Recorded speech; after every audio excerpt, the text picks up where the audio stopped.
Hello, BookTube. I have a tiny bit of mail to share with you today, starting with a periodical, one of my very favorite periodicals.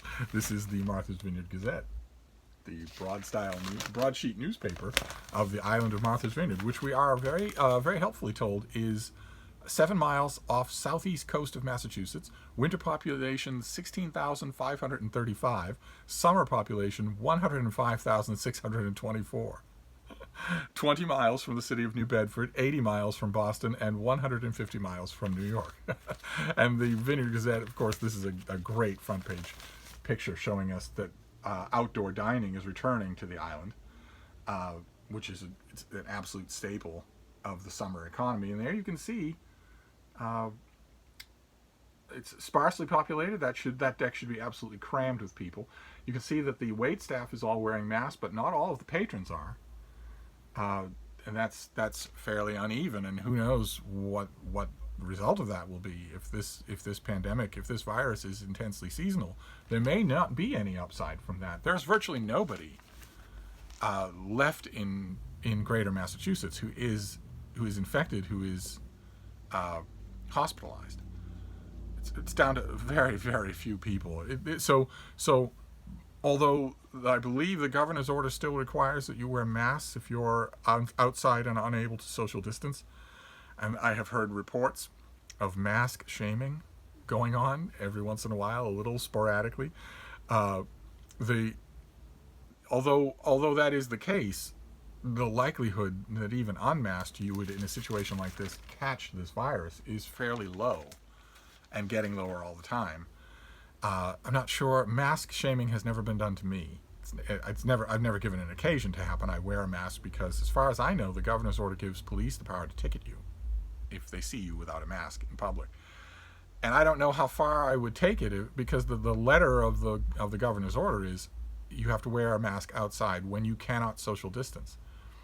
And if I'm walking down the sidewalk, I can social distance, as long as I'm not going to a store or anything. If I'm walking the dog, especially if I'm walking the dog out in a nature preserve, then I can social distance.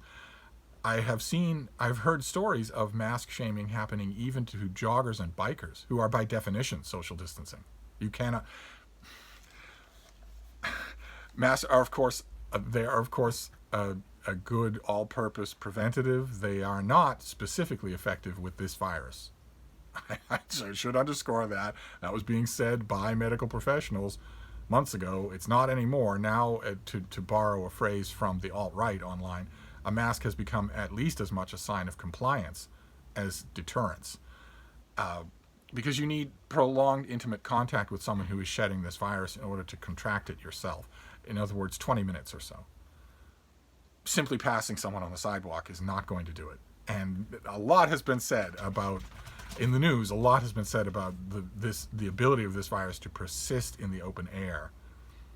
And not a lot of what has been said in the popular press seems to me to be grounded in anything like medical evidence. So I think that when it comes to wearing a mask, you could walk around greater Massachusetts all day long, every day, without a mask and not run any significant risk of infection. Maybe that would be different if Massachusetts were still a raging hotspot, but it's not anymore. And I don't know how the rest of the country is going to deal with that. I really don't. Massachusetts is an extremely blue state, and we are a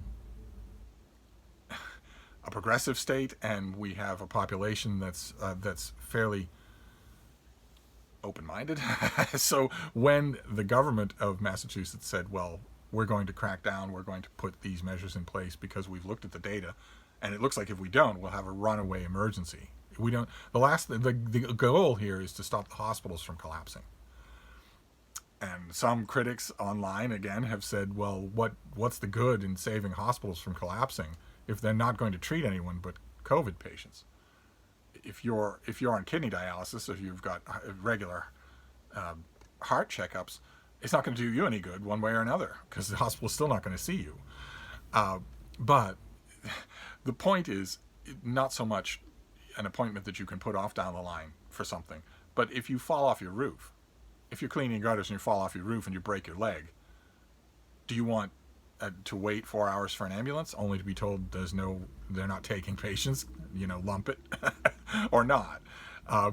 When Massachusetts government made those edicts, the people in Massachusetts largely obeyed them. And whether it's because of that or because of seasonality or both, Massachusetts seems to have been through the worst of this first wave, whereas other parts of the United States are hitting it for the first time in major ways, massive numbers. We'll see. We'll see what happens there. But not all. I mean, that picture is tentative good news. And as per the Martha's Vineyard in tourist season, which we have started, or officially started tourist season, as per it's inevitable, that picture of this famous restaurant, this iconic restaurant, has one famous person in it. It doesn't say so in the caption. You have to look carefully. Or you have to have an inside scoop at the Vineyard Gazette. But there is a famous person in that picture, because lots of celebrities go to the Vineyard. Lots of them do. But even in the midst of the COVID pandemic, it's not all bad news in the Vineyard Gazette. Because even in their darkest days, the Vineyard Gazette has access to a mighty good book reviewer. In this case, right there we go, reviewing this book, Whaling Captains of Color, America's First Meritocracy, where Skip Finley, that is our inimitable author, goes through whaling records, just an enormous number of whaling museum whaling records, to find out how many whaling vessels were captained by people of color, by West Indians, by Africans, by Black Americans, and what things were like on board their vessels when their crew was largely white or almost entirely white, and what things were like when they came back ashore. And it's fascinating, absolutely fascinating. He zeroes in just reliably on all the best stories. This is a New England book to have. It really is, and an amazing thing to read. Because all of the whaling vessels off the coast of Massachusetts, off the whole of the American whaling industry, was money-based. It was absolutely money-based. You had a consortium of backers, investors, who bought your ship, outfitted it, everything. And you were there on that ship because you could haul your own weight, not for any other reason, not forever, for any other reason. And the whole goal of the thing was for the ship to come back with its hold laden with ambergris and whale oil and whale bone. That was the whole point of the thing. And anything that would make that happen was acceptable, and anything that would impede that was unacceptable.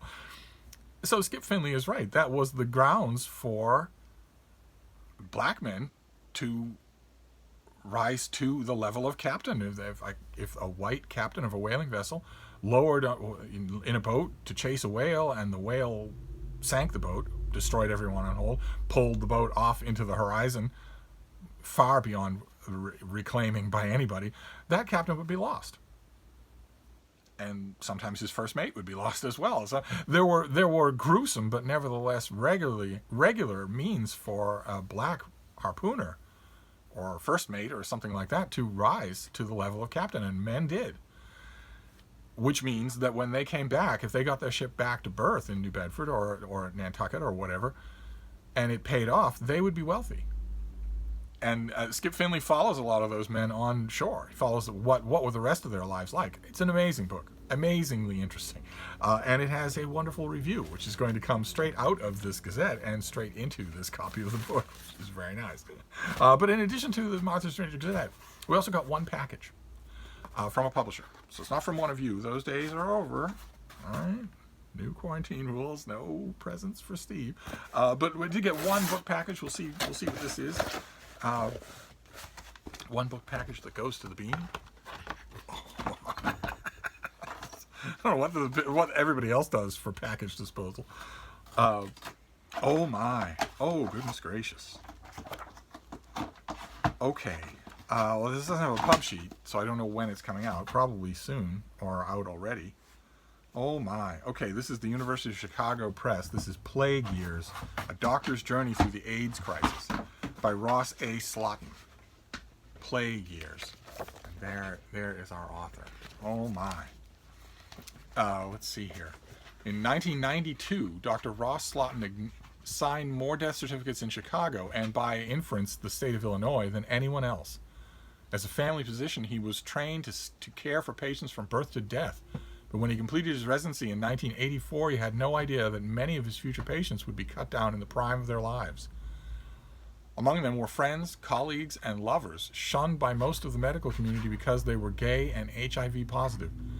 The author wasn't an infectious disease specialist, but because of his unique position as both a gay man and a young physician, he became an unlikely pioneer, swept up in one of the worst epidemics in modern history. Plague Years is an unprecedented first-hand account of that epidemic, spanning not just the city of Chicago, but 4 countries as well. The author provides an intimate yet comprehensive view of the disease's spread alongside heartfelt portraits of his patients and his own conflicted feelings as a medical professional, drawn from more than 30 years of personal notebooks. Oh my. Oh my. Okay. Well, I don't know when this is coming out, but I will double check. It doesn't matter. I'm going to read it today. Obviously, I'm going to read it today. Okay, so there you go. As far as books go, this was a home run. So that is our little mail haul for today. We have Plague Years, a gay doctor on the front lines of the AIDS epidemic. What a time. What an incredible book this is going to be. And the latest Vineyard Gazette with a review by yours truly of Whaling Captains of Color by Skip Finley, which is a delightful book and well worth your time. So there you go. That was the mail for today. No idea if more mail is coming today. This was all fairly early. But I will, of course, fire up the old camera and show you if I get more. So in the meantime, I will see you soon. Thank you, BookTube.